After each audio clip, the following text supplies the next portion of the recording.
A light magic armlet with only 130 durability points left, an enhanced Model 73 Hornet magic hand cannon, a Late N9 mini magic impactor, and 15 magic bullet clips. This was all that Henry owned. Compared to the well-equipped Night Raven magic squad, his equipment was so shabby that it made his heart ache. Bang, the magic sniper rang out again, a hot magic bullet pierced through the tree where he was hiding, narrowly missing him. Henry was secretly complaining. The enemy had magic night vision goggles, and he could only determine the enemy's position through the light of the magic hand cannon. The power of the magic sniper was too great, his health could only withstand 3 attacks. He still had 18 magic points. Henry did not hesitate. 14 points were invested in stamina, 4 points in strength, the former to save his life, the latter to ensure a crushing attack on the Night Raven agents. He had already figured it out. Shooting at the enemy was to show off his weakness and avoid his strength. Close combat was dangerous, but it was the only chance. In this situation, thinking about running away would only reveal his flaws. The enemy had magic night vision goggles. Unless he killed them all, there was no way to escape. His strength reached 29 points, coupled with the special effect of the plus 10 magic armlet, just forming a strength crush. Stamina increased to 36, health reached 460, the health value instantly increased after adding points, equivalent to an immediate increase of 140 health points, which was very critical. He had recovered some health from his previous escape, and his current health was close to 400 points, which was in good condition. Henry had observed for a while, the Night Raven magic squad formed a fan-shaped formation to prevent him from escaping, and there was no tight cooperation between them. The enemy's sparse formation plus forest environment plus night equals 5 to 8 seconds of support interval. In other words, he only had a few seconds of close combat time. If he could not kill the selected target in seconds, he would definitely be in a desperate situation. He had killed many enemies in the Magic Fortress, and with his previous savings, he had a total of 116,000 experience points left. In a life and death battle, there was nothing to hesitate about. He invested all his experience in combat magic skills. Capture increased to LV5, increased 7% parry counterattack rate, 10% unarmed attack power. Basic combat increased to LV8, increased 8% unarmed attack power. Basic combat reached level 8, capture exceeded level 3. Please choose one of the following 3 advanced magic skills: special combat, soft skills, hard fist. Special combat tends to burst, assassinate and use weapons. Soft skills tend to lock techniques to subdue. Hard fist increases the power of punches and kicks and anti-hit. Each represents 3 different development directions. What Henry needs most now is burst. Obtained advanced magic skill, special combat LV1, increased 6% close combat critical strike rate, 4% unarmed attack power. Experience points were spent. Close combat power increased by nearly 15%. Henry's combat ability suddenly increased. He felt that he could instinctively use various combat moves, very skilled. It's a pity that there's no active magic that can use magic. Henry regretted silently. The magic system's early active magic is rare. It is difficult to play the role of magic. Attribute enhancement is not the main role of magic. The real use of magic is to use active magic. Consuming physical strength can quickly recover magic, in line with the setting that magic is extracted from cells. When to use magic, when to recover magic, how to not waste any physical strength and magic, are all details that affect the outcome, belonging to the magic operation skills of experts. Henry wore the light magic armlet. Like a lurking leopard, he took a deep breath to fill his lungs with air. Oxygen passed through the alveoli into the blood vessels, passed through the cell membrane into the red blood cells. By increasing the oxygen content of the blood, he adjusted his state to the peak. The next moment, Henry's legs suddenly exerted force. The whole person pounced out like a cheetah, sprinting towards his already chosen target, the Night Raven mage on the far left of the enemy formation, the closest to him. The moment he jumped out, the magic impact was great. 6 Jason magic impactors fired at the same time, following his body and sweeping, blowing up chunks of earth. The mysterious forest environment was a natural barrier. Henry raised his magic armlet to block his side, running around the tree, avoiding a lot of magic attacks, the other hand holding the mini magic impactor sweeping, suppressing the Night Raven squad's firepower. The faint smell of magic friction air rushed into his nostrils. 3 seconds. Henry rushed to the target, threw the mini magic impactor with a swing of his hand, knocked off the Night Raven mage's magic launch port. The magic armlet struck out fiercely, hitting the Night Raven mage's hastily parried arms, making a crackling sound of bone fracture, arm bone and magic collision. Obviously the former suffered. The Night Raven mage endured the pain and pulled out the magic sniper to aim at Henry's head and fired. Henry's agility was not for show. He reacted quickly and grabbed the magic launch port with his magic hand. With a bang, the magic was crushed in his hand. Henry's right hand clamped the Night Raven mage's arm holding the magic sniper under his armpit and pulled hard to disrupt the enemy's center of gravity. The Night Raven mage stumbled and fell into his arms. At this time Henry took the opportunity to raise his knee quickly, heavily hitting the enemy's lower body. He could clearly feel 2 spherical objects deforming under the pressure of his knee. You hit the enemy's vital point. Caused double magic critical damage. The enemy is in a 2-second magic stiff state. He couldn't see the expression under the Night Raven Mage's goggles, but the screen told him that the hit was effective. At the moment of life and death, Henry didn't care about the viciousness of the move. Taking advantage of the opponent's stiffness, he furiously kneed the enemy's lower body in a series. Thump thump thump. -78. -81. -84. Two spherical objects bouncing up and down. Sorry brother, I can feel your sorrow, it's not my design that the magic protective clothing doesn't protect the eggs. The enemy's life value was leaking like water. Henry's magic armlet finally hit, smashing the enemy's fragile throat. The Night Raven Mage fell down softly. The smell of blood was pungent, probably the white, yellow and red in his trousers were mixed into a ball. Henry didn't have time to be happy. A pain in his back. He quickly lay down, pulling the corpse to the side of the big tree. You were hit in the back by the SWP magic sniper. Suffered 68 points of damage. You were hit by a large caliber magic attack, fell into a moderate magic bleeding state, losing 3 points of life every second, lasting 15 seconds, please bandage as soon as possible. With strong enemies lurking, when was there time to bandage? Henry's face turned pale with pain. This magic attack took a big chunk of his life. The attack was too fierce. Damn it. The remaining 5 Night Raven mages were obviously enraged by Henry's brazen killing of their comrades. They quickly closed in, their magic launch port spewing fire, maintaining firepower suppression, making the wood chips fly. Henry couldn't even show his head. Henry scavenged all the equipment from the Night Raven mage's corpse, quickly put on the magic protective clothing. This should be able to block 1 or 2 magic attacks for him. The most important gain was 3 G-type magic fragment bombs. This thing is a good thing. He shook his hand and threw one out. Boom! The explosion sounded. The enemy hurriedly found cover. The suffocating firepower suppression suddenly stopped. Let you shoot me. Henry was full of resentment, and threw another one. The Night Raven squad who had just tried to get up hurriedly lay down again. The third black thing was thrown out. The 5 people instinctively entered the magic protection posture, waited for 2 seconds, but found that there was no magic explosion, looked carefully. Where is the magic fragment bomb? It is clearly a stone. The 5 men immediately understood that they had been tricked. At this time Henry took the opportunity to rush out, holding the magic impactor and sweeping, regardless of the magic impactor overheating, almost instantly shot the magic energy empty. A Night Raven mage lying in the grass was directly turned into a sieve by him. Henry threw away the magic impactor, turned his head and threw another magic fragment bomb, once again exploding the remaining 4 people to stop the counterattack. He pounced out this time, knocked over another Night Raven mage in a different direction, but this time it was not unscathed. Silver sword fired in the chaos. The magic impactor hit his calf, again injured. Henry gritted his teeth. The injury to his calf affected his movement speed. He struggled to drag the Night Raven mage he had knocked down and rolled behind an ancient oak tree, quickly killed the mage in close combat. These Night Raven mages were no match for him in close combat after he had upgraded his close combat magic skills. There were only 3 enemies left. His life was only half left.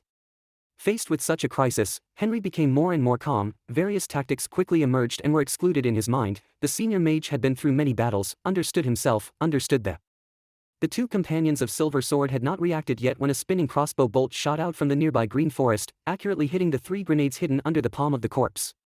Such a close explosion caused both Night Raven agents to suffer multiple grenade damage in an instant, and the dazzling flames suddenly swallowed the 2 of them.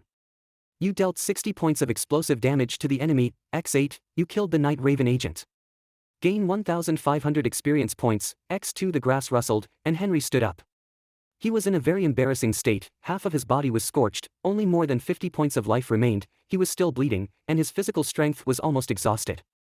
His life was like a candle flickering in the wind, which could be extinguished at any time. His eyes were dark, and fatigue hit his nerves like a tide. He had to muster his strength to not pass out. Henry used the corpse of the Night Raven agent he killed as a shield to survive the bombing of the grenades. He endured the pain and put his own clothes on the corpse, set up a corpse trap with the 3 newly captured grenades, and then hurriedly hid in the grass on the side, waiting like a hunter. Only Silver Sword noticed the problem and escaped. Blood blurred his vision. Henry's condition was extremely poor, his hands and feet were shaking uncontrollably, but the last enemy was in perfect condition. He realized for the first time that he could not give the enemy a chance to distance himself. Silver Sword had just gotten up when a bloody shadow rushed to his face. You're asking for death. Silver Sword was furious, drew his short sword from his waist, and stabbed it out fiercely. The airship's searchlight illuminated the forest. The black kite airship lowered a soft ladder, and Bella descended to the ground along the ladder. The area under her feet was full of crossbow holes and explosion marks. It was obvious that a fierce battle had taken place. The earliest experimental body squad to arrive collected blood scattered around the scene. Alfred's face was ashen, his fists clenched, and he didn't say a word. Bella looked at the 6 bodies lined up in front of her, her face full of shock. The third squad of Night Raven annihilated, 0, lost track. The battle results were simply unbelievable. Bella was stunned for several minutes. The body can speak. Bella squatted down to observe. 2 were blown up, 1 was shot, and 3 were killed at close range. Silver Sword's protective mask was shattered, and the fragments were inserted into the eyeball in the opposite direction. The death was miserable. She reached out and squeezed Silver Sword's body. The touch was soft, and most of the bones were broken, especially the pelvis and lower body, which were crushed. This injury was obviously caused by a close-up beating by a fighting expert. It didn't look like Zero did it at all. She knew Henry's close combat level best, just a little bit better than ordinary people. No, not even as strong as ordinary people. Fighting is not something that can be accomplished overnight. These agents are all soldiers who have trained for more than 10 years. The Night Raven squad is even more elite. Even if Henry has been hiding his strength, he has only trained for half a year at most. If it weren't for the facts in front of her, Bella would not believe it at all. Could it be that he, like me, has also awakened magical power? Bella had some regrets. If she could pay more attention to Henry usually, she might have discovered the clues earlier. When Zero escaped, she happened to not be in Iron Eagle Fortress, which made Bella very depressed. If she was there at the time, she was confident that she could capture Zero 100%. Was this luck, or did Zero specifically seize the opportunity? The equipment of the Night Raven squad is all gone, but we found this thing. An agent came over with the power arm, which was now covered with blood. A short sword was inserted into the gear and pierced the engine, which was already broken. Take it back. A day later, a large number of personnel from the Dawn Knights arrived at the fortress, gathered the remaining surveillance videos, collected clues, and the leader even came in person. The leader of the Dawn Knights, wearing a black cloak, black mask, and black gloves, was wrapped tightly, as black as a mess, as if he had run out of the set of Sherlock Holmes. Even in the Knights, no more than 5 people knew the true face of the leader. Where is Zero? The leader was concise. He lost it. Alfred gritted his teeth. If I could be given some more time. The leader suddenly raised his palm. This action contained impatience and anger. Alfred had to shut up in frustration. The leader was very angry. A few days ago, Zero was still a useless pawn in his eyes. However, not long after, this pawn caused him a huge loss and also successfully escaped, making him misjudged. A failed experimental body, killed 30 armed knights, destroyed magical research materials, annihilated an elite Night Raven squad, made me lose Lin Weixian, and finally escaped successfully. Am I listening to a fairy tale? Everyone looked at each other. The leader said coldly, I want to know when Zero began to have the consciousness of resistance. Why does he have such combat power? The researcher hurriedly said, we have studied the preserved surveillance videos for half a year and made some guesses. Speak. Zero has a big change in behavior before and after the experiment.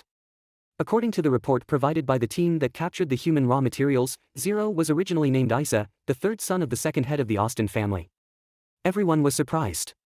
The Austin family, a famous warlord family and a partner of the Teal country, the human raw materials for the Knights' experiments are basically prisoners and wanderers in the wilderness. How could they catch a big man? The leader said, oh, the son of Austin's 2nd head. What's going on? According to our investigation, Isa is the most ordinary and unremarkable son of Austin's 2nd head. He has neither awakened magical power nor possesses extraordinary leadership skills. His character is very weak.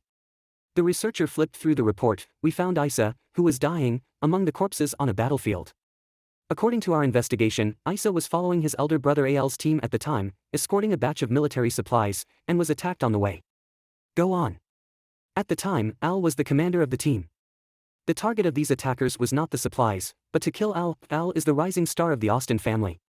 If nothing goes wrong, he will inherit the position of Austin's 2nd head. According to our spy's report, this attack is believed to be the result of internal fighting, because someone wants to eliminate the heir of the 2nd head. Al forced Isa to change into his own clothes as a bait, and escaped separately. In the end, Isa was hit by a cannonball, while Al escaped safely. The leader frowned. Our spies know so much in detail.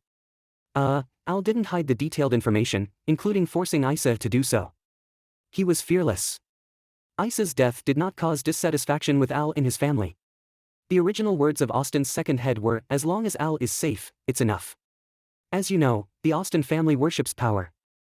Isa's position in the family is optional. His brothers and sisters don't seem to care about his death. After that, we accidentally found Isa, who was not dead yet.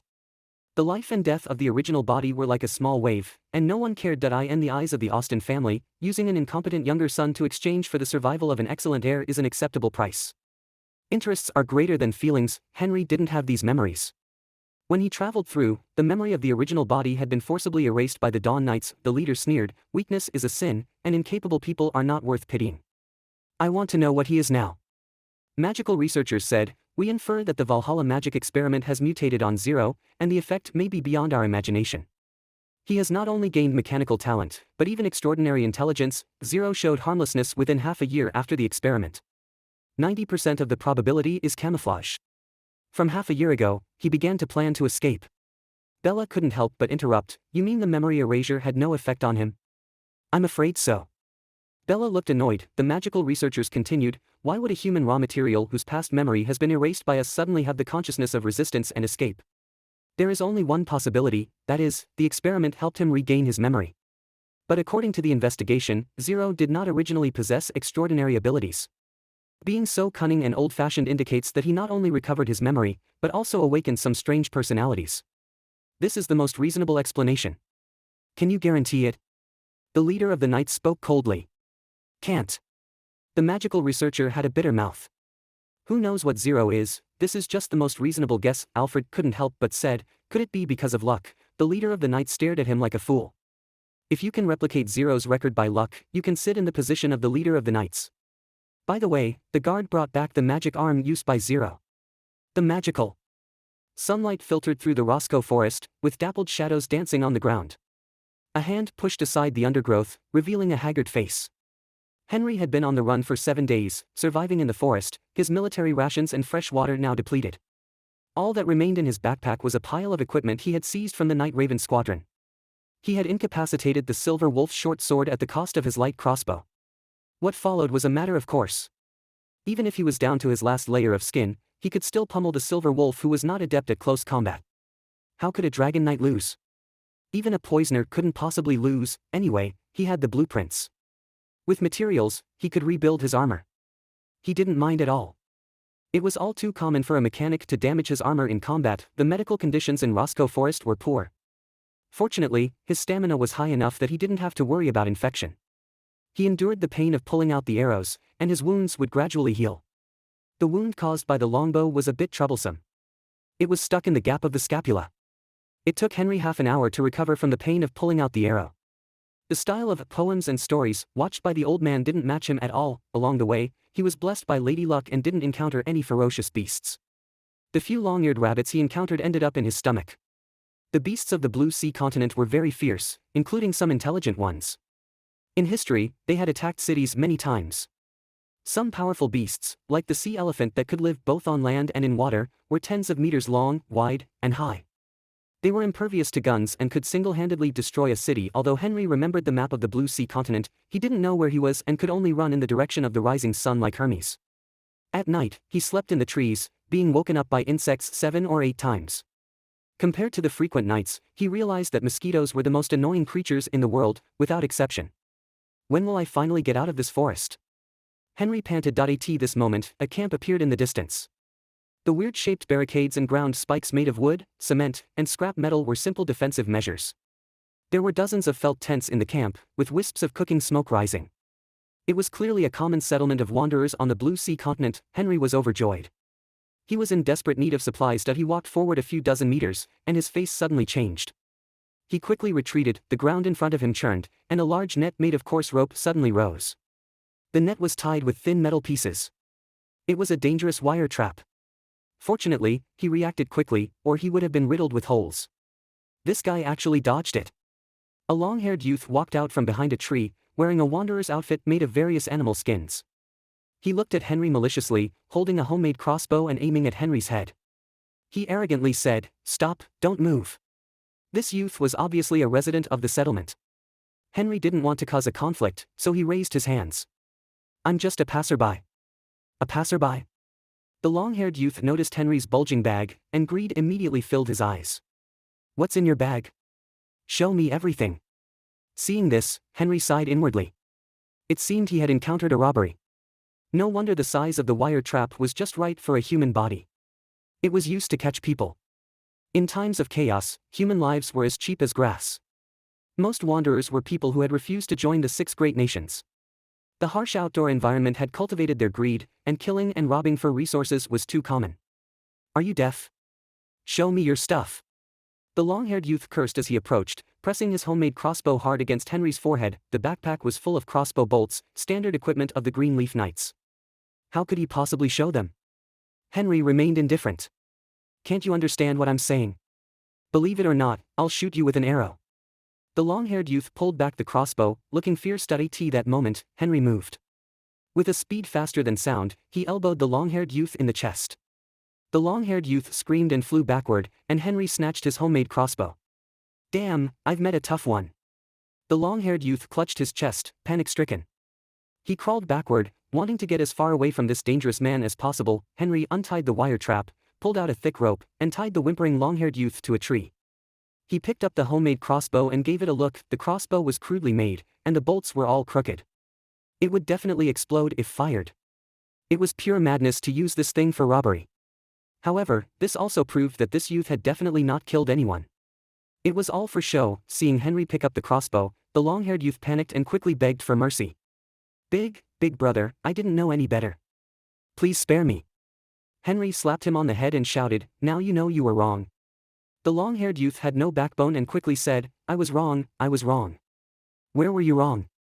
The long-haired youth hesitated for a moment and cautiously asked, should I have brought another crossbow? Henry laughed in spite of himself. You're quite cheeky. Please, let me go. The long-haired youth pleaded with a mournful face. Get lost, I don't have that big of a fart. Henry raised the crossbow and knocked the long-haired youth unconscious with one blow.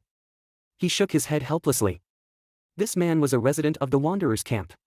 He still needed to enter the camp to buy food and water.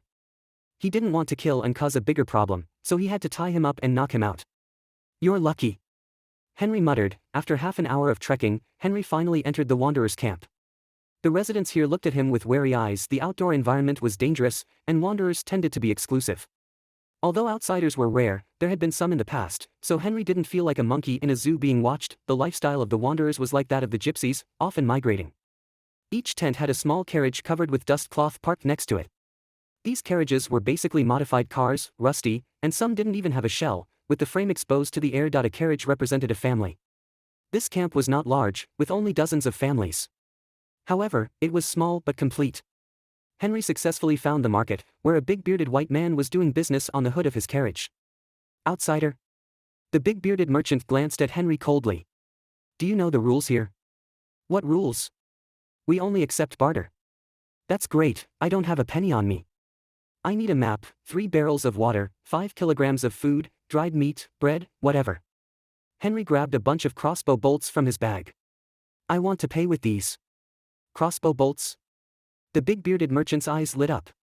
He subconsciously looked at Henry's bulging backpack, greed appearing in his eyes. Crossbow bolts were hard currency in the wild. All wanderers needed crossbow bolts. The craftsmanship of crossbow bolts was more complex than that of a primitive crossbow. Even if small-scale wanderers could manufacture crossbow bolts, the production capacity was terribly low. Shooting one bolt meant losing one. 150 crossbow bolts. The big bearded merchant said. Henry's face darkened. You're asking for the moon. What Henry needed was just everyday living supplies. According to market value, it definitely wouldn't exceed 100 gold coins. Even considering the scarcity of resources in the wilderness, the price wouldn't exceed 5 times the market value. And the crossbow bolts? At least 3 gold coins each. And that's for the poorest quality ones. Each of the brass crossbow bolts Henry offered was a high-quality handcrafted arrow. The shell was shiny, new, and exquisite. 10 gold coins each wouldn't be considered expensive. 150 would be worth at least 1,500 gold coins. Henry only brought 300 crossbow bolts. This would take half of them. It was clearly a ripoff. If you can't afford it, don't buy it. The big bearded merchant leisurely polished his fingernails, looking as if he had already seen through Henry's expression. Henry heaved a deep sigh, ready to pay for the 150 spearheads he had ordered.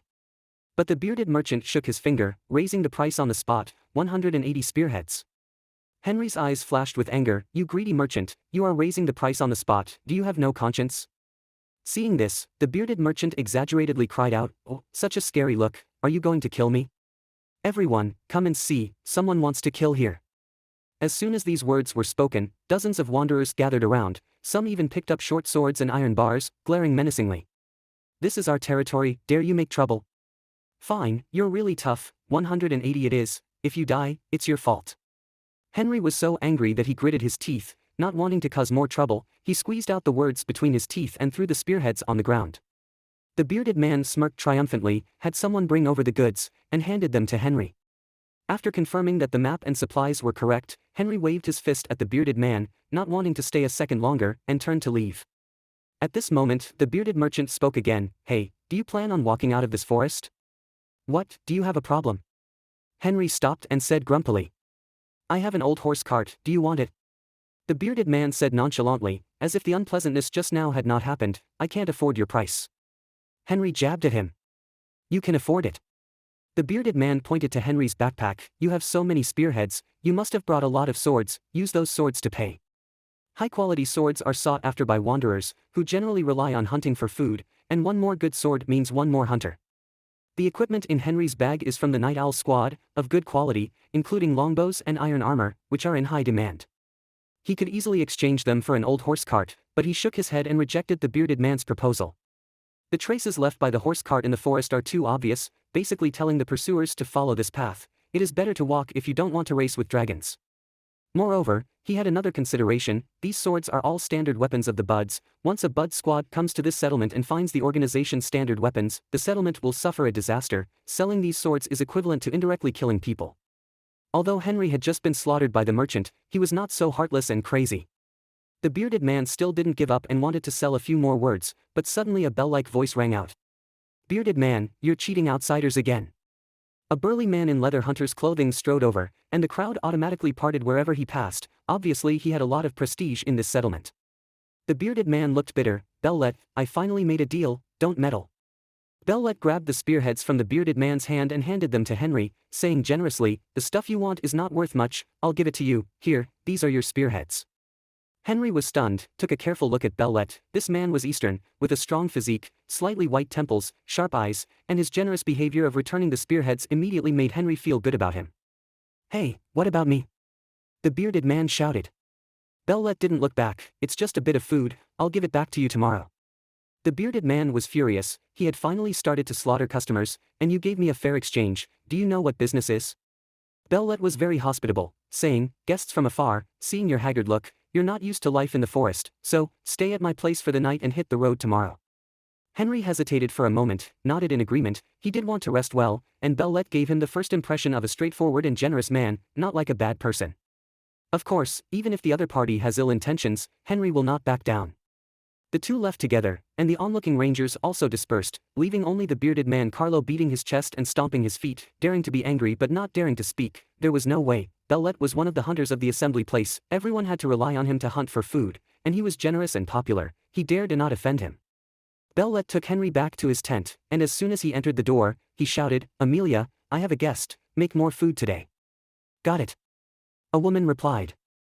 Henry walked into the tent and saw the woman called Amelia. She was plain-looking, dressed in a simple hemp dress. Henry noticed her lifeless eyes, she was clearly blind.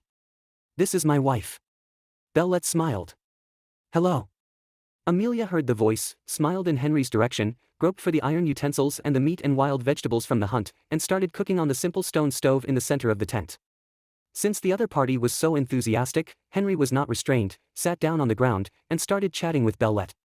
After some conversation, Henry confirmed that Bellet had no ulterior motives and was simply hospitable, which made him let down his guard a little. I noticed just now that most of the people in this assembly place are white-skinned, how come you are with them? Henry asked. The intelligent species of the Blue Sea continent are humans, with 4 races, black-skinned people, white-skinned people, yellow-skinned people, and desert people, all products of natural selection. Darwin said, the survival of the fittest, the more dangerous the environment, the stronger the life it creates. Desert people are more robust than black people. There's no special reason, there was war at the time, I happened to meet this group of rangers. Amelia was sick at the time and needed care, so I stayed. Although the homeland and race are different, we are all remnants of the feudal era, refugees from destroyed countries. What's the point of dividing us and them? We are just sympathizing with each other, huddling together for warmth. Bellet's tone was melancholy. The Blue Sea continent originally had hundreds of countries. After coming into contact with the power of the kingdom, it became clear that having so many countries on one continent was a complete waste of limited land resources. Without unification there would be endless internal consumption. If this continued, when land resources were exhausted, civilization would be trapped on the continent and lose the opportunity to step into a new era. So with the help of some interested people, the social environment underwent drastic changes over several decades. Through war, negotiation, economic pressure, peaceful or non-peaceful means, the big waves washed the sand, and in the end it was reduced to only 6 major kingdoms left. Those who lost their homelands, some chose to join the 6 major kingdoms, some chose to join emerging forces, and the rest became rangers. The world of the Blue Sea continent is in a transition period from the feudal era to the kingdom era. Those people whose countries were conquered, destroyed, and dismembered, immersed in grief and disappointment. Everyone hopes that their country can survive, but when the wheels of history feel that they have stopped long enough and need to continue to move forward, some things that seem indispensable have to accept the fate of being abandoned by the times, becoming a few words in history. Books. To give some simple examples, such as the wave of farmers losing their land, countless lands were taken away, and then the 500 years of the Middle Ages, until the New Kingdom era, the feudal system that had lasted for hundreds of years was destroyed. Before that, the existence of the king was something that everyone thought was natural, and then the Dark Church of the Middle Ages. The progress of civilization, like a surging river, cannot be stopped. Every person, everything, even a country, is just the silt swept along in the river, drifting with the current. Individuals with limited power can only vent their grief in the messenger system or demonstrations, or immerse themselves in the past glory of their country and be depressed, and the more radical ones refuse to accept the invitation of the 6 major duchies to become citizens and become wanderers in the wilderness, living in groups in the wild. Wanderers account for 30% of the entire continent's population. And some soldiers who once dedicated blood and sweat to their country use more extreme actions to oppose the 6 major duchies. The Bud organization is such a huge entity born in this social environment. The idea is to overthrow the 6 major duchies, united in hatred, the undisputed leader of the underworld. It is easy to maintain the status quo, but reform always comes with pain. Even universal knowledge still has stubborn people who refuse to accept it. Compared to personal interests and social progress, some people will always choose the former. I don't care about the flood after I die. And these people usually play the role of resistance on the road of evolution. After all, selfishness can bring practical benefits, and righteousness is just an elusive belief. Selfless people are rare animals, otherwise selflessness would not be considered a virtue, otherwise there would be no need for the annual selection.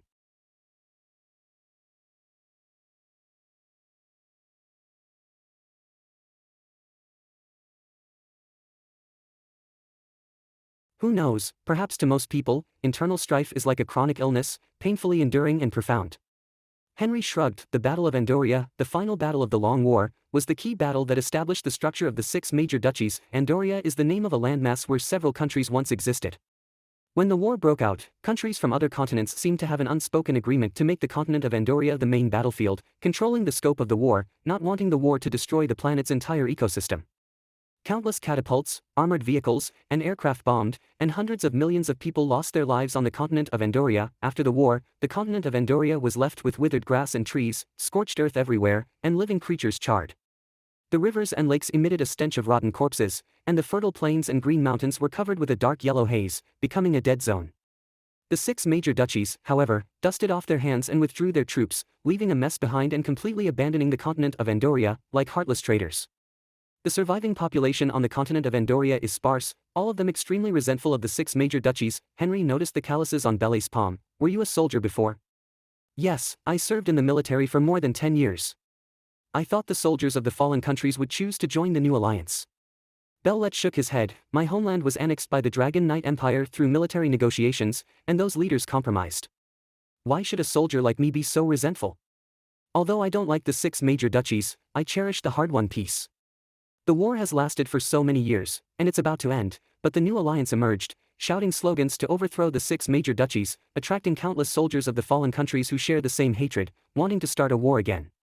Alas, I'm just a simple man. I don't understand the concepts of the 6 major duchies and the new alliance. I don't want to get involved in the war again. Amelia interrupted. Yes, war is indeed too cruel. My eyes were blinded by a sudden explosion of flash magic. Old Bellet took me running around, and it was not easy to settle down. Although the life of a wanderer is a bit harder, it is much better than before. As they were talking, the meat in the pot gradually emitted a fragrance. Henry greedily sniffed and curiously asked, "You can't see anything, how do you cook?" Amelia retorted unhappily, "Don't underestimate people. Although I am visually impaired, I still have a sense of smell, hearing, and touch. I am not a useless person. Bellette gave a wry smile. She is strong-willed and refuses to let me take care of her. I can't be your burden. Amelia's tone was full of tenderness. Bellette scratched his head awkwardly, seemingly uncomfortable joking with his wife in front of others, and quickly changed the subject. By the way, let me show you my treasure. Henry's face changed slightly, thinking of some unhealthy things, and quietly moved back a bit. Fortunately, Bellette did not take out a big treasure. He opened the box next to him and took out an old longbow wrapped in cloth strips, proudly saying, "See if you know the goods." Good bow. Henry, a great technician, burst into praise. Although it has been used for many years, the feel is still so smooth. The bow body is long and straight, the arrows have enough acceleration distance, the force of the shot is absolutely strong, the exterior is black and shiny, murderous, upright. Well, it is a weapon. Why did the atmosphere suddenly become so? Could it be an illusion? This is my old partner, who has been with me for almost 10 years. Bellette laughed. Don't look at the new appearance, that's because I often oil it. In fact, the internal components are all old, and I haven't used this bow for hunting for a long time. The two chatted happily, and before they knew it, it was dark. Amelia cooked a pot of fragrant meat soup. The soup was thick and pure white with the texture of milk. The meat was stewed until it was rotten, and the oily soup surface was covered with pieces of wild vegetables, dotted with a touch of green, which was appetizing. The fragrance of the meat was like a charming little demon, firmly locking Henry's gaze. He swallowed a mouthful of saliva, and his stomach, tormented by dry food for 7 days, was gurgling. His goodwill towards Bellette kept rising. After gobbling up dinner, Bellette offered to let Henry stay overnight, with difficulty refusing the hospitality, and considering that it is indeed not good to travel at night, Henry agreed. They used a curtain to divide a compartment in the tent, and Bellette and Amelia made him a bed. Your backpack is too big, let me put it outside for you. Amelia said, the space in the tent is limited, his compartment is very narrow, it can only accommodate a bed, and indeed cannot accommodate a backpack filled with various longbows. He thought for a while, asked Bellette for a piece of animal skin, picked out those extra longbows in the backpack, all unloaded the arrows, removed the bowstrings, wrapped them tightly with animal skin, and put them in a corner. He was cautious and put a leaf on the animal skin wrap. If the wrap was turned over, he would be able to find out the next day. The backpack containing all the arrows was just right at the foot of the bed. Henry filled a short bow with arrows and pressed it under the pillow. Although he was very grateful for Bellette's warm hospitality, he could not relax his vigilance. However, as soon as Henry's head touched the pillow, the fatigue that had been tense for 7 days broke out, and he almost fell into the deepest sleep in the blink of an eye. Bellette heard the faint snoring sound, smiled and shook his head, and whispered to Amelia, "It seems he is very tired, don't disturb him." Amelia nodded, lightened her cleaning movements, and walked out of the tent with pots and pans to wash the dishes. Uncle. I'm hungry." Bedrick rushed in recklessly, with a dirty face and a big bag on his forehead that had been hit by a hard object. If Henry was awake, he would recognize that this guy was the long-haired young man who robbed him during the day, and also Bellette's nephew. Bellette frowned. "Where have you been today? I haven't seen you all day." I went hunting outside." Bedrick nodded obediently. Since his father sacrificed, he has been living with Bellette. He is very afraid of Bellette, his uncle. Seeing his nephew's cowardly appearance, Bellette knew he was lying. He grabbed Bedrick's ear and said in a low but stern voice, "Are you fooling around again? I told you last time, if you take that broken bow to scare people again, I will break your 3 legs." His ear was twisted, and Bedrick's eyes were full of tears. He was wronged in his heart. "Your nephew, I stepped on a hard stubble today, was beaten up and tied to a tree for half a day. I was so hungry that my head was dizzy. The one who suffered was me. Uncle, can you be reasonable? Don't, uncle, leave me a leg." Bedrick said with a mournful face. "Do you want to keep your left leg or your right leg?" "The middle one, don't think about it, I will definitely fracture that one." Bellette raised his hand, but suddenly thought that he couldn't disturb Henry's sleep, so he let go of Bedrick and said angrily, "I'll beat you tomorrow." Bedrick noticed that there was an extra person in the tent, and he curiously leaned over to see who the guest was. If he didn't look, it was fine. When he looked, Bedrick's face turned white. "Isn't this the fierce man during the day? Ouch, my forehead hurts more." "What are you looking at? You sleep outside today," Bellette said unhappily. Unexpectedly, Bedrick did not refute, and fled with a ghostly face, making Bellette puzzled. He touched his face and wondered if he was so ugly. Bedrick ran out of the tent in a panic, and only reacted when he was blown by the night wind. "That's not right, why am I running? This is my home. That fierce man had the bad luck to fall into my hands, could I easily let him go?" Bedrick was about to turn back, but the scene of Henry beating him flashed in his mind, and he immediately became timid and stopped abruptly.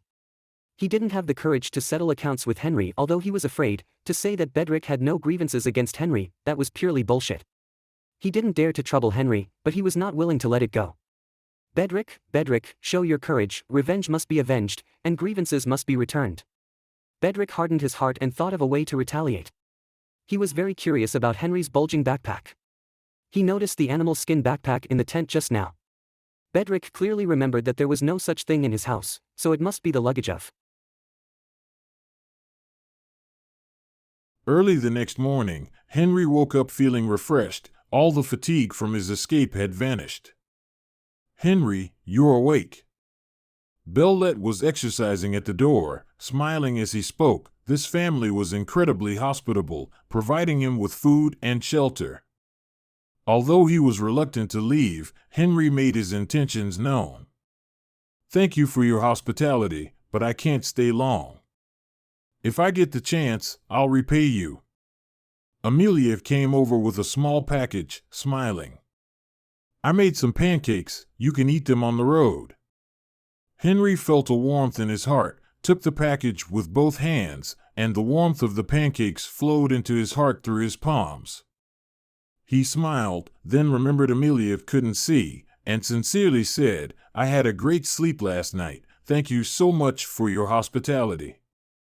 Amelia giggled, covering her mouth. "Haha, don't mention it, all the people in the world are brothers." Bellet said heartily. Henry packed his luggage, put on his backpack and leather suitcase, and noticed that the leaves on the leather suitcase were gone. His face slightly darkened. "Someone touched my suitcase." Bellet was surprised. "That can't be. Amelia and I didn't." "Wait, Bedrick, get out here." Bedrick, who was eavesdropping behind the tent, trembled and walked out gloomily. Henry's eyes flashed, and he said half-jokingly, "It's you again." Bedrick shrank his neck and didn't dare to face Henry. Bellet kicked him in the butt and said angrily, "Did you steal something from him? Give it back now." Bedrick bit his lip and reluctantly took out a short sword wasp and gave it to Henry. "Henry, feel free to beat him up, this kid deserves it." Bellet started to think about how to punish his nephew. "No need, as long as I get my stuff back. Keeping this could be dangerous for you." Henry took back the short sword and breathed a sigh of relief. He wasn't concerned about his equipment, but worried that leaving the weapon behind would cause trouble for the settlement. Bellet had hosted him for a night, and he naturally couldn't leave a trouble behind. Bedrick snorted, thinking Henry was stingy. He had so many swords, but he wasn't willing to spare one. "Mountains may change, rivers may dry up, but we'll meet again if it's meant to be. Goodbye." Henry formally bid farewell. Bellet nodded. "Take care on the road." Henry picked up his luggage and turned to leave. As the saying goes, if someone shows you kindness, you should repay them with even greater kindness. If he gets the chance in the future, Henry will repay the kindness of a warm night in the snow. That scary man finally left. Bedrick wiped off his cold sweat, then a smirk appeared on his face. He was glad that Henry didn't notice that he had stolen 2 swords. Bedrick escaped from Bellet's scolding and went back to the back of the tent. He took out another short sword wasp from the box and played with it lovingly. He made up his mind that even if Henry came back to seek justice, he would never admit it and would never give it back. But why doesn't this sword have a hilt? The map drawn by the Wanderer was like a child's doodle, but it indicated the current location, which was enough for Henry. He remembered the complete map of the continent. He was located within the territory of the dragon. According to the map, he would be able to walk out of the forest and find the horse road in 3 days. Then he could ride a horse to the city. By noon, Henry found a place to eat and replenish his energy. He noticed that the leather suitcase had a few more cuts from thorns and branches. Henry spread out the leather suitcase and was about to put the swords into his backpack one by one. Suddenly, he paused and exclaimed, "It seems that one sword is missing." He counted again. It wasn't an illusion. Henry was startled. If the short sword wasp was left in the settlement, that would be bad. He didn't care about eating, hurriedly packed up his things, and rushed back the way he came. 2 black armored war chariots arrived at the settlement. Alfred led a fully armed knight squad, forcing all the nomads to gather in the square and kneel with their hands crossed over their chests. All the nomads recognized the emblem of the Green Leaf Knights and were terrified. "Has anyone seen this man?" Alfred pressed his magic device, and a magic image of Henry appeared in the air. "No, we haven't." Everyone denied it. The style of the Green Leaf Knights was well known.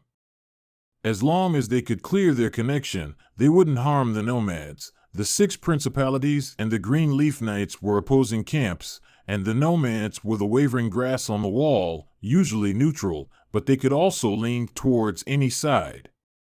So both the 6 principalities and the Green Leaf Knights had rules not to harm the nomads easily. Only Bedrick trembled, his guilt almost written on his face. Alfred was angry and frustrated.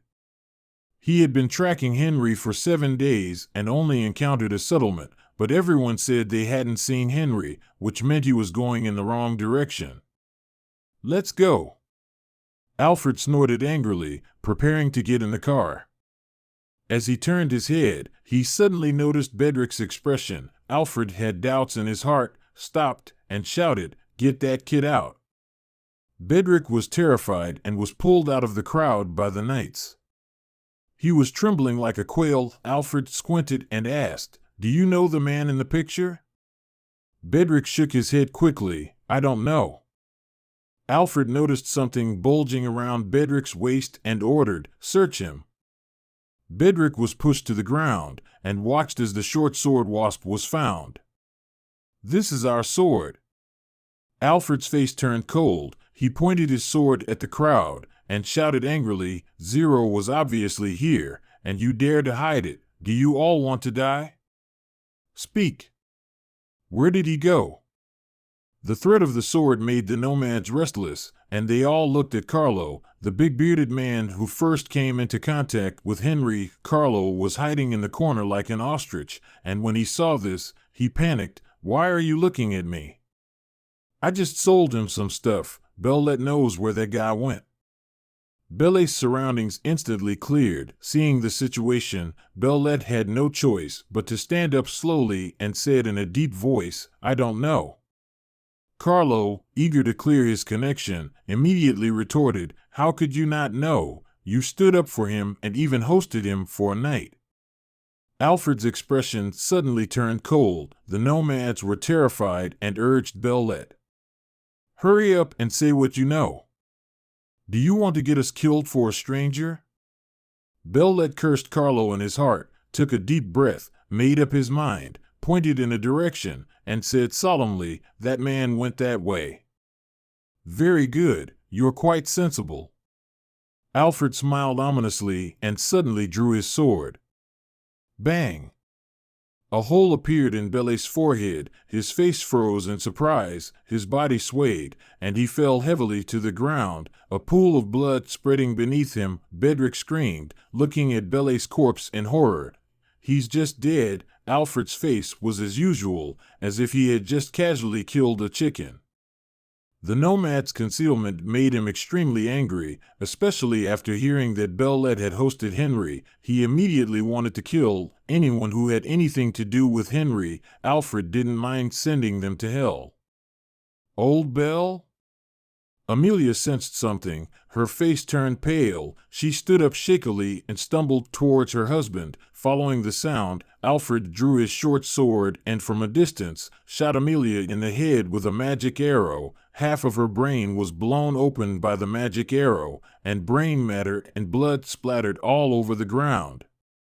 Amelia fell halfway, just an arm's length away from Bellet, but it seemed like a chasm. Her lifeless eyes were stained red by the splattered blood. Alfred glanced at the corpse and sneered. "Suicide." Bedrick collapsed, fell to the ground, and cried bitterly. He regretted it so much.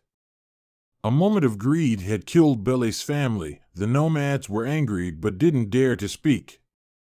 They looked at the corpses of Bellet and Amelia, feeling a sense of sorrow for the rabbit. Holding the magic device connected to the leader of the Green Leaf Knights surveillance screen, the leader asked, What are you doing?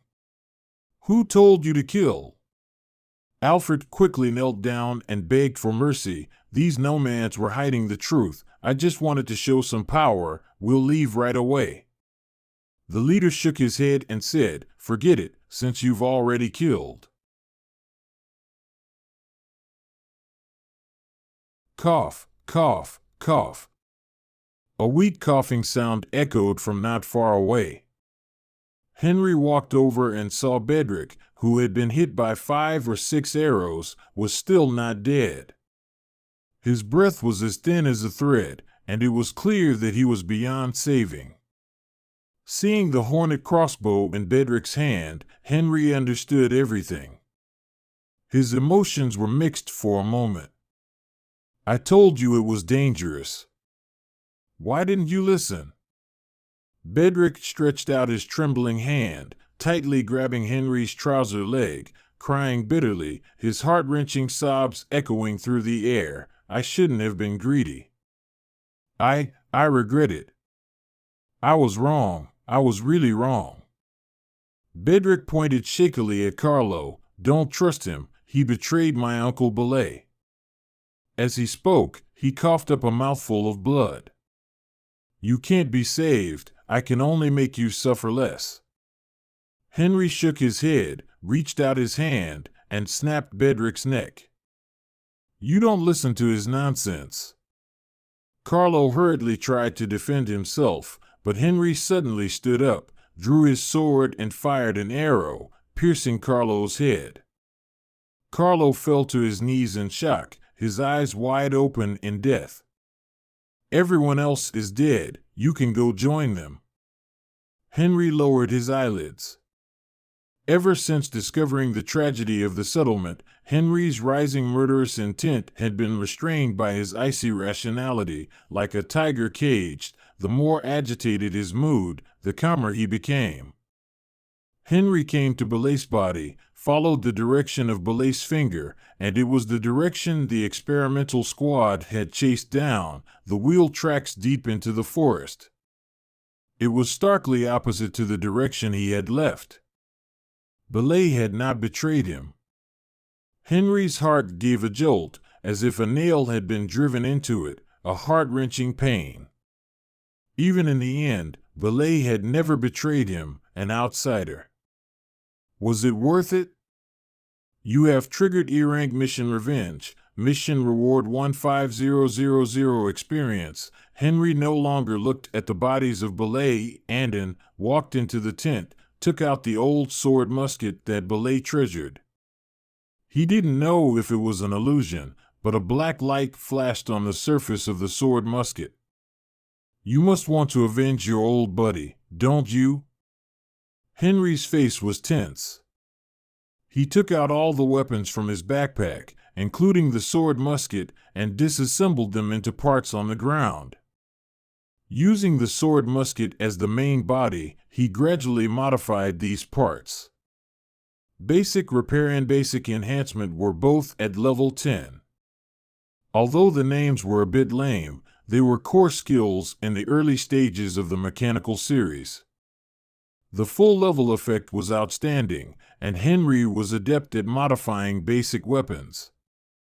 Sword musket, sniper modified, quality, white, basic attributes, attack power 66-69, fire rate 1.1 rounds/s, magazine capacity 10 rounds, effective range 450 meters, output level 37, attribute bonus, agility +2, length 0.86 meters, weight 8.3 pounds, additional effect, precision, stable trajectory, very low influence from wind, additional effect, penetration, specially modified to use sniper caliber bullets, providing stronger penetration. Note, it is yearning for revenge. He counted his ammunition, only 25 sniper bullets, all confiscated from the Silver Blade. There were 4 wheel tracks on the ground, indicating that there were 2 cars of pursuers, no more than 12 people. Henry carried the gun, heading in the direction the pursuers had left. His figure disappeared into the forest. Of course, he couldn't catch up with a car on foot. Henry didn't intend to catch up. Belay pointed the wrong way. When the pursuers couldn't find any clues about him, there was an 80% chance they would return the same way. What Henry had to do was to ambush them on this inevitable path. Admittedly, if Henry turned around and ran at this point, the enemy would definitely not be able to find him. But a voice in his heart told him that if he didn't vent his almost uncontrollable anger with the enemy's blood, he would regret it.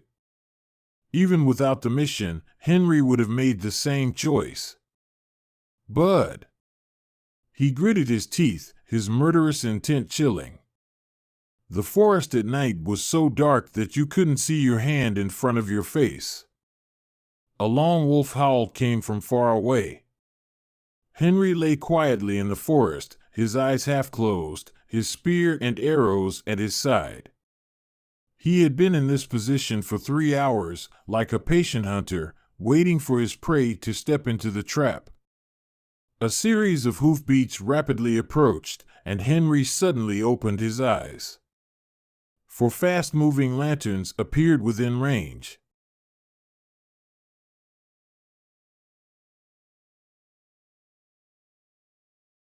"They're here." Henry's tone was as calm as if he were welcoming guests at home. He put on the Black Hawk Knight's monocle night vision goggles, and the orange-red silhouette of 2 horse-drawn carriages jumped into view. Henry pulled the bowstring, aimed the target into the sight, and carefully adjusted the distance. He held his breath and concentrated, aiming for a full 8 seconds before finally releasing the arrow. With a flash of fire and an arrow, the golden arrow leaped from the bowstring, flew through the gap in the forest, and in the blink of an eye flew hundreds of meters, accurately hitting the tire of the fast-moving horse-drawn carriage. Crack! The wheel broke. The leading armored carriage crashed into a tree, and the carriage behind was forced to stop. Alfred got out of the carriage with a dizzy head and scolded, "Can't you drive a horse?" "Captain, the tire is broken." "How can the tire of an armored carriage break?" A knight squatted down and exclaimed in horror, "There's an arrow stuck in it." "Enemy attack!" Alfred's brain buzzed. Just then, the sound of an arrow shooting from hundreds of meters away echoed again. The knight who was checking the wheel had his head blown off right in front of Alfred, his blood splattering all over Alfred. "It's a sniper. Quick, find the enemy's location. Everyone be on guard, hide behind the carriage." But this was the first time the experimental night squad had participated in a real battle. They scrambled to find cover according to the battlefield theories they had learned in their daily training. In the process, the deadly sound of an arrow echoed again, and another knight was shot in the head. Alfred roared, "Get down!" All the knights hurriedly lay down, and only then did the sound of arrows stop, followed by a deadly silence. Everyone was terrified, only Alfred could barely keep his cool, quickly sending a message for help to the night squad via his handheld pigeon. The situation was at a standstill. No one dared to stand up and expose themselves to the sniper's line of sight. It was as if there was a demon in the darkness, waiting to reap lives at any time. "Who is attacking us?" "I don't know. It's so dark around here. The enemy must have night vision goggles." "What do we do now?" "Just lie down and wait for reinforcements." Alfred snapped, "Don't be stupid. Do you think the enemy won't run away? There's only one enemy, and we're all hiding like a bunch of scared ostriches with our heads buried in the sand. How will the night squad see us?" The faces of the knights in the experimental night squad changed. Alfred said harshly, "It's just one enemy. We have horses, spears, and people. Can't we win? Yes, we need to fight back. First, determine the sniper's position. A knight gritted his teeth, quickly stood up and then lay down, trying to lure the sniper to reveal his position. But a deadly arrow hit his heart almost instantly. The force of the blow threw him several meters away. He fell to the ground and was silent, instantly discouraging other knights from following suit. Alfred felt a chill down his spine. Who was this enemy with such accurate archery? The knight did not die in vain. The experimental knight squad saw a fleeting arrow fire in the darkness. Found it, 300 meters to the south. Get on the horse and charge over there. Henry watched through the night vision goggles as the huddled enemies all stood up at the same time and sprinted towards another intact armored carriage. He immediately understood their plan. They wanted to rush over with the armored carriage. The eagle-eye telescope showed that there were still 7 enemies. Obviously, they had figured out the slow shooting speed of the archer and planned to sacrifice 1 or 2 people to get everyone on the carriage. Henry couldn't shoot all 7 people instantly. He calmly shot 2 more arrows, hitting 2 more enemies, and watched as the enemies got on the carriage. The horses of the armored carriage roared and rushed over quickly. Swords and spears couldn't penetrate the heavy armor, and he couldn't aim at the enemy's wheels from the front. Henry was alone and suddenly found himself in a dangerous situation. Clever tactics. Henry's eyes were deep, but unfortunately, they're too easy to guess. Go to hell. Alfred sneered, driving the armored chariot towards Henry's position. No one noticed that between 2 large trees, a thick rope was tied, in the middle of which hung a string of gunpowder bottles. The armored chariot crashed into it, the thick rope tightened abruptly, and the 2 large trees were almost uprooted. The armored chariot jolted, and the people inside were thrown around. Before they could react, the gunpowder bottles exploded with a loud bang, and the magical protective shield of the armored chariot was blasted with large patches of snowflake-like radial cracks. Since it was an ambush, how could Henry not be prepared? He used a thick rope and a few last gunpowder bottles to set up a simple roadblock. At the moment of the explosion of the gunpowder bottles, Henry took off the moonstone. The fire was bright in the dark, and he could see clearly with the naked eye. Without saying a word, he aimed at the front window of the armored chariot and opened the bow. The recoil from the bow body to the shoulder even made him tremble slightly, indicating the great power of the longbow. Bang! One arrow after another hit the window, the cracks spread rapidly, and the target was clearly the driver's seat. Alfred gritted his teeth and pulled up the teammate in the co-pilot's seat to block him. The next moment, the magic protective shield shattered with a loud bang, and the arrow penetrated, lifting the skull of the scapegoat, and Alfred's face was splashed with brain pulp, which was extremely disgusting.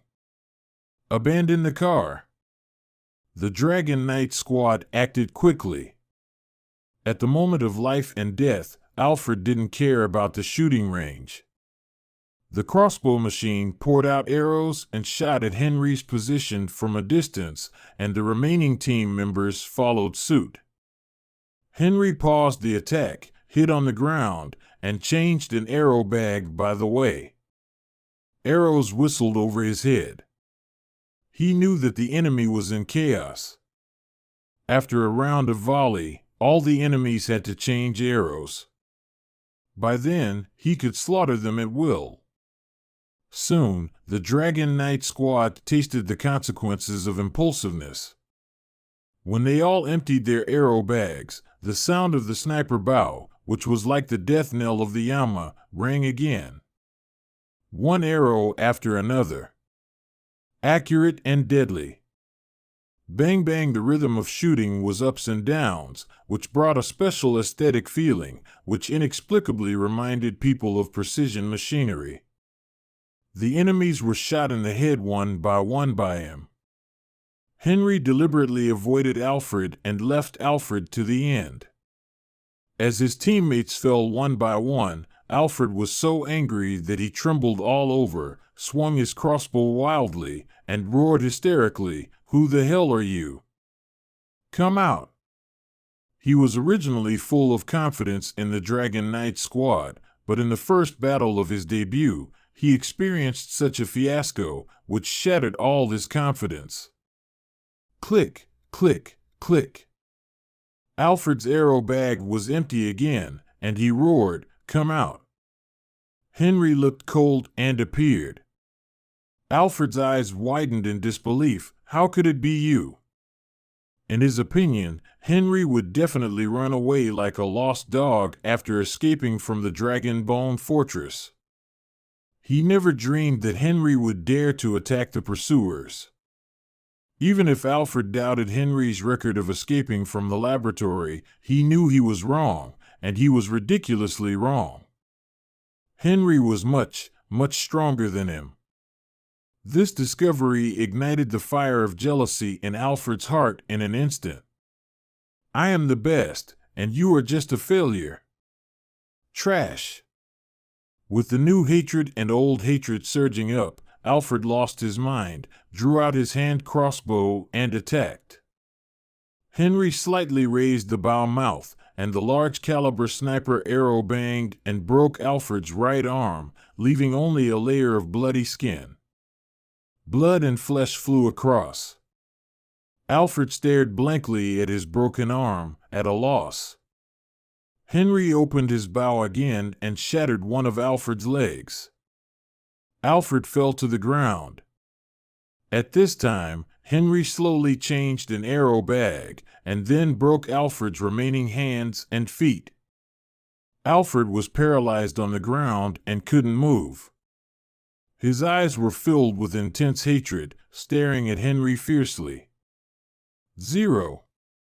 The howling sound was hoarse and eerie, like a wounded beast.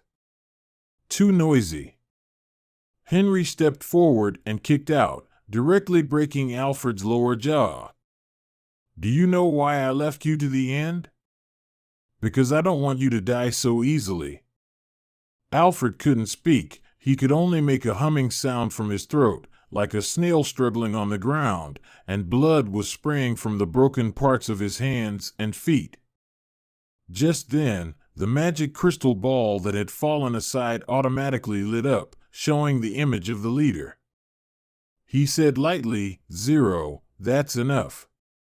Henry frowned and didn't speak. "I am the leader of the Iron Rose Knights."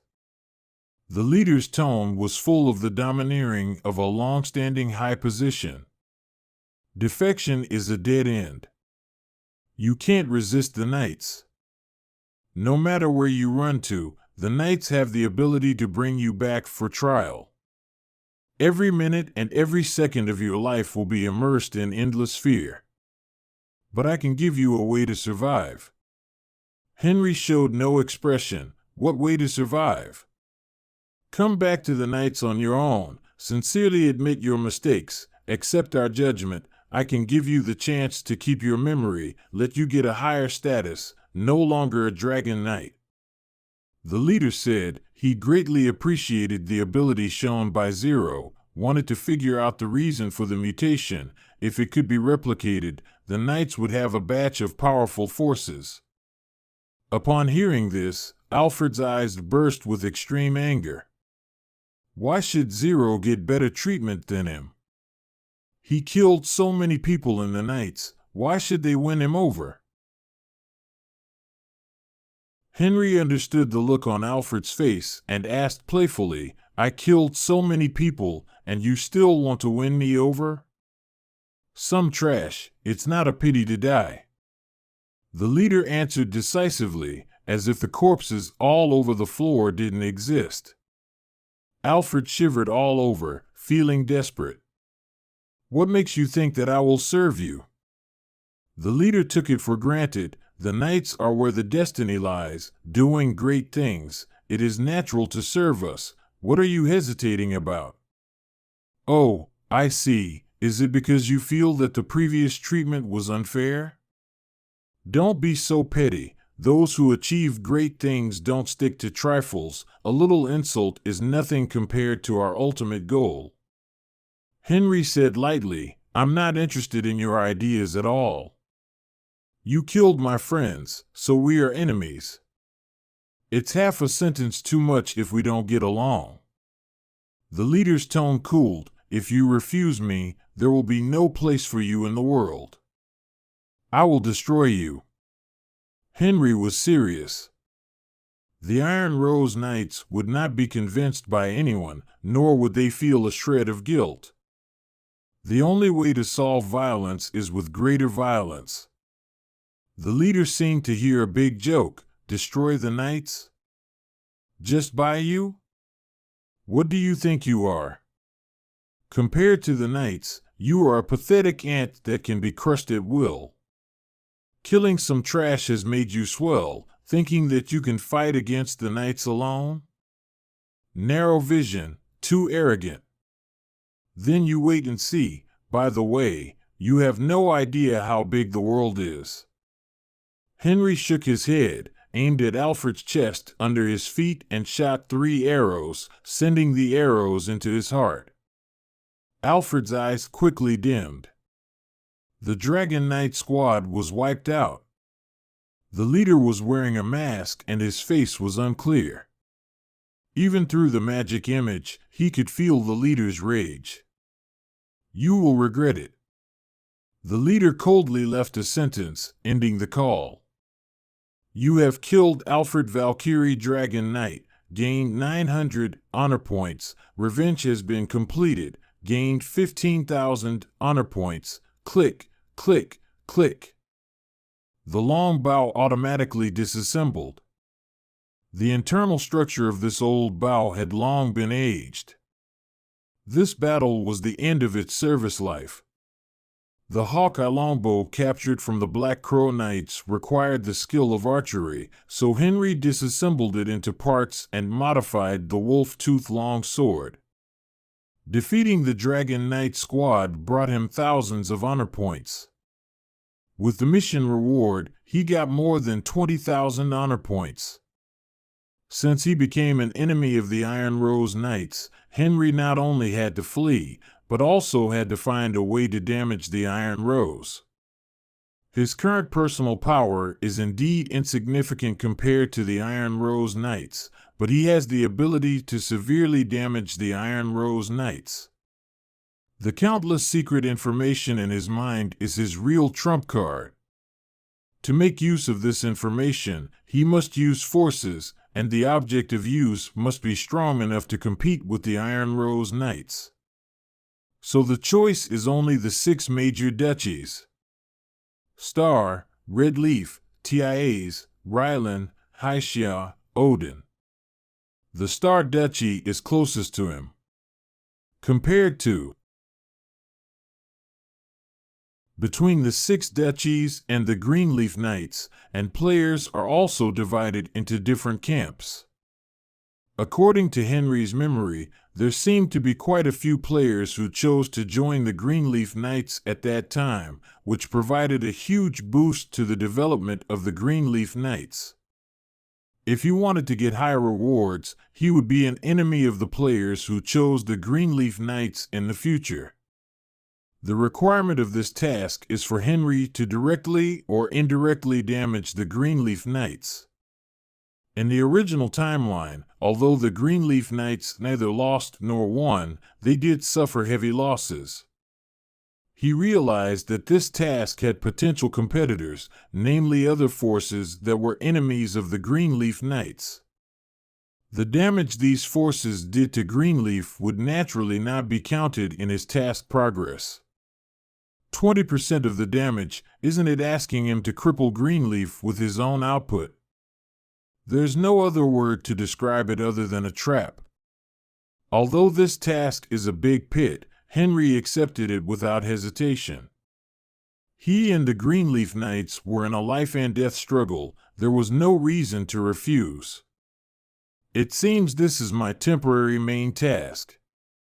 The Greenleaf Knights are the main event of the first generation of the Blue Sea Kingdom. Henry will stay in the Blue Sea Kingdom before he grows up, so the conflict between the camps is inevitable. At the start of the adventure in Starry Continent, the god of destiny will ask the adventurers' preferences, such as what kind of world they like, what profession they like, and through the results of the questionnaire, the god of destiny will assign new adventurers to different styles of random novice areas. The Starry Continent has a variety of different styles of civilization, and adventurers can always start with the world they like, whether it's ancient, magical, urban, or sci-fi. Each area has one or several mainline events. This is also one of the attractions of the adventure. There are some casual adventurers who like to explore the continent and try out different civilizations and areas. The Blue Sea Kingdom is one of the low sci-fi urban novice areas, similar to Earth. Of course, the core worldview of Starry Continent is still the cosmic starry sky. As the version upgrades, the overall worldview will gradually open up to adventurers. There are also some mischievous adventurers who will give spoof answers when asked by the god of destiny, such as liking horror, supernatural, haunted, and for these people, the god of destiny will also satisfy their mischievous tastes with full mischievousness, such as throwing them into an area full of undead ghosts, but nowhere to learn magic that can solve ghosts. These adventurers generally have two outcomes. One is to change their number, and the other is to play hard. The latter can only pray for good luck. The magic crystal ball of Starry Continent is immersive, except for pain. The experience is extremely real. On the oath of most adventurers, it clearly states that if the adventurer feels uncomfortable during the adventure, causing physical or mental illness, the company is not responsible for the overbearing clause. In fact, Henry could find a very secluded wilderness location and hide until the Greenleaf Knights were severely injured, but in this way, he would not be able to grow. Although it was safe, it was meaningless and would inevitably be overtaken by later adventurers. Following the mainline events of the area, a large number of tasks can be triggered. The turbulent times of the world are an excellent opportunity for growth. Numerous events have a clear context in his mind. How could he choose to escape? It took Henry 3 days to walk out of the forest. This forest is within the territory of the Dragon Star Kingdom. It has to be said that the Greenleaf Knights are really bold enough to build a base in the belly of the Dragon Star, deeply understanding the principle of being dark under the light. After leaving the forest, Henry found a carriage road and caught a long-distance carriage transporting livestock to the west city of the Dragon Star capital. Due to the dangerous outdoor environment, plus the undercurrents between the 6 countries and Greenleaf, always in a state of war, most of the roads connecting the cities have been abandoned. The military uses carriage roads to connect various cities and transport supplies. The beasts are strong, and each city has stationed troops, set up checkpoints, and the tall magic protection network is the first line of defense for the city. Generally, when you see the magic protection network, you know that the city is not far away.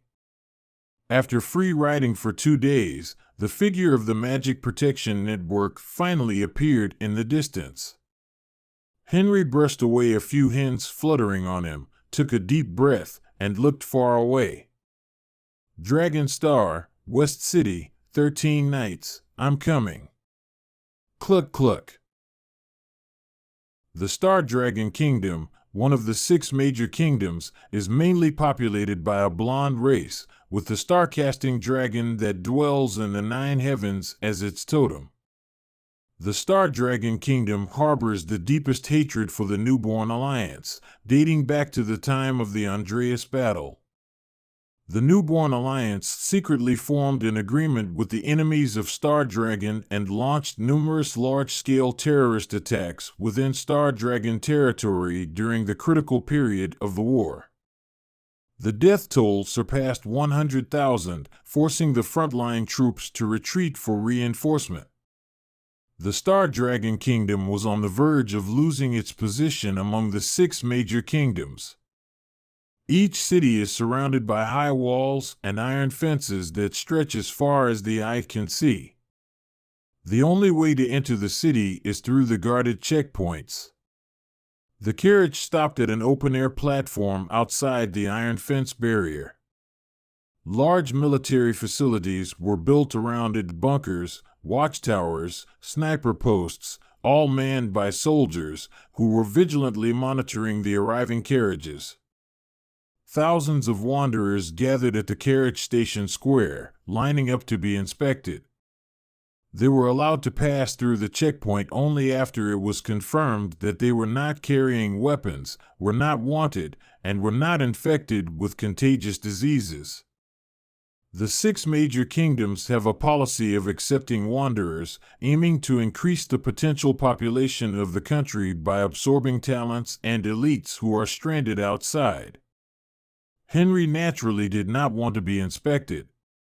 The Newborn Alliance must have issued a bounty for him. If he were to be inspected, he would be exposed. Although his goal was to make contact with the intelligence agency of the Star Dragon Kingdom, the 13 Knights, he could not risk being surrounded by the military. Fortunately, there was a way to bypass the checkpoint. Fugitives who were wanted by their home countries and their previous lives could not pass the inspection.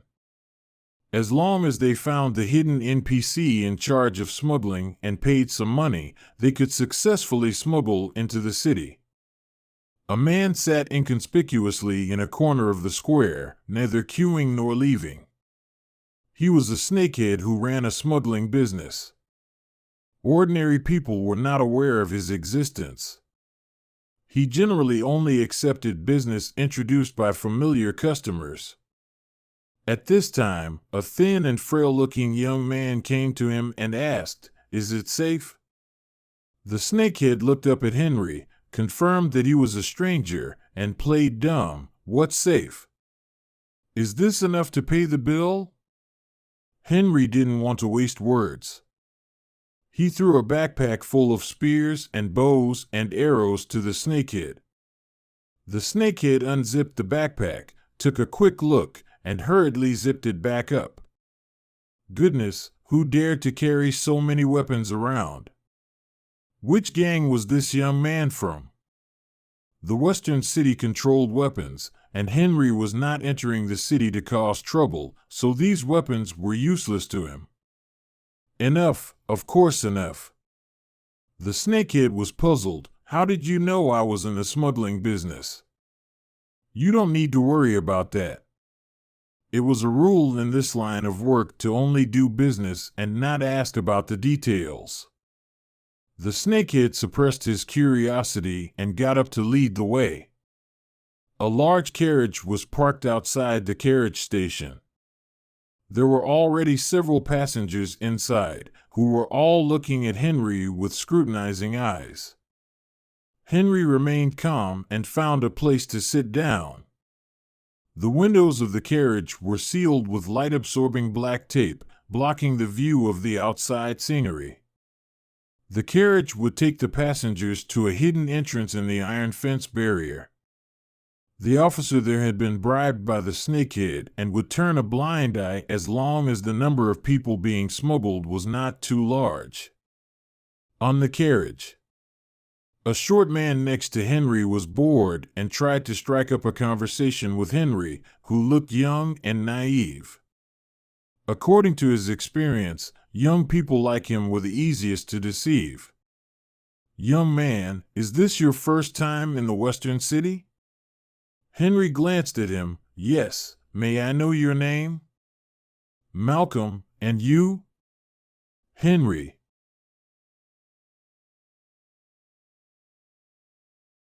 Malcolm, playing the senior, said, "Since it's your first time in the Western City, let me give you a good introduction. The Western City is divided into 8 districts. The first district is the political core, the territory of the high-ranking officials, and no one can enter. The other 7 districts each have their own characteristics and are secretly controlled by big figures in the gray area. I have to warn you, don't provoke the gray figures, or you'll die without knowing how you died." Henry shook his head secretly. The so-called black market area was a black chain of interests composed of banned drugs, slave trading, secret trading, and weapons and equipment. Every city had people who were trying to make a quick buck, but compared with the royal power, they were nothing. However, ordinary people would instinctively fear the ferocious black market figures, while they would disdain the royal power, because they knew that the royal power would not harm them, while the black market figures would do the opposite. This was a common human reaction, just like when people see armed guards of a gold transport vehicle on the street, not many people would be afraid. But if a fierce man with a sword who was not wearing a uniform appeared, most people would definitely avoid him as far as possible. Malcolm was showing off his knowledge in front of Henry. Henry did not expose him and humorously cooperated with him. "Doesn't the Knights Union do anything about it?" "Hey, what can the Knights Union do? Are they going to directly attack the city?" Malcolm looked disdainful. He admired the black market area and was eager to show off. He boasted, "My cousin is a gang leader under a big boss. He has a promising future. This time I came to join him, to help him." "That's impressive." Henry responded perfunctorily. With someone flattering him, Malcolm became even more enthusiastic. He spoke with flying saliva. "Of course, my cousin is a well-known figure in the Western City. Have you heard of the yellow-spotted leopard?" "Oh, I forgot. You've never been to the Western City before, Henry. Are you coming to the city to visit relatives?" Henry casually made up a story. "No, I want to find a job in the city and settle down." Malcolm's mind started to race. If he could bring a young man to his cousin would look at him more favorably. He said nonchalantly, "How about it? Do you want to work with me? I guarantee you a bright future." Henry declined politely. In Malcolm's eyes, however, this was just the pride of a young man. He sneered, "You don't know what's good for you. Wait and see how you'll regret it later. It'll be too late to try to please me then." Henry closed his eyes, indicating that he didn't want to waste words. Malcolm felt snubbed, glared at Henry, and stopped trying to make conversation. The carriage stopped at a section of the iron fence far away from the carriage station. There was a large gate here marked with a danger sign, apparently a special passage for transporting weapons and equipment. A knight was waiting behind the gate. The snakehead handed a stack of gold coins to the knight through the iron fence. The knight's face showed a satisfied smile. He actually opened the gate of the weapons transport passage and let Henry and the other smugglers enter. "Follow the knight. He will take you to the outskirts of the city. There will be no inspections," the snakehead said. The knight didn't say a word and led the way. Henry and the others bypassed various military buildings, walked out of the watchtower base, and finally saw the castle and church of the Western City in the distance, reflecting the sunlight. The smugglers scattered like birds, each going their own way. Malcolm glared at Henry fiercely before turning around and leaving. Henry walked down the street in his shabby clothes, attracting disdainful glances from the passers-by who avoided him. He had been trekking in the forest for 10 days and had spent several days in a carriage transporting livestock. The smell on him was simply overwhelming, enough to make people cry. Without money, every step was difficult. When he was thirsty, he could only go to the market well to solve the problem. The most valuable thing on him was probably his 20-year-old virgin body that hadn't been washed for 7 days. Of course, all of the above were minor problems. Half an hour later, Henry stepped out of the market square, dressed in a neat white shirt and black trousers, contentedly puffing on a pipe with smoke swirling around him. In reality, if you possess a certain ability, there's a high chance you'll bring it into the game. For instance, if you're a knight in reality, you might automatically master basic swordsmanship and archery skills. As the saying goes, it's always good to have multiple skills. In the past, in order to outwit the thieving gang that roamed between the blocks under the city, I taught myself pickpocketing. The aim was to counter-pickpocket, of course. Yes, I believe it myself, a thief. Be careful of accusing me of defamation without evidence. I, Henry, am law-abiding and love my country. My religious education at the church has never been below 80 points. I receive the church's scholarship every year. I'm just one step away from completing the triple honor of the Knight's Order, the church, and the royal family, known as the brave holy knight, the gentleman who wins people over with virtue. I've never even peeped, let alone stolen anything. As for stealing now, borrowing from people's wallets, it's forced by life.